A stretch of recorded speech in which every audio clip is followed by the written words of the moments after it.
Защо да използваме шок лидери? Лично аз ги използвам, защото ми дават една допълнителна сигурност, когато ловя. Първото, което е, самото дъно е супер агресивно на места, има камъни, клони, драки и първите метри в линията са най-натоварени. Затова един шок лидер, който е специално влакно, подсилено, абразоустойчиво, ви помага много. Може да изхвърляте всякакви хранилки като тежест, без никакъв проблем с шок лидера.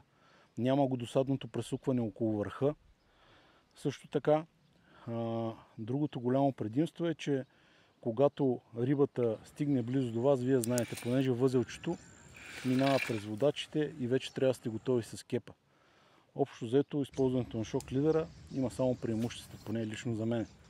Дължината трябва да е стандартно 2 пъти колкото е въдицата, плюс 2-3 намотки на шпулата.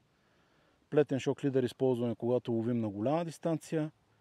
Монофилен шок лидер във всяка една друга ситуация.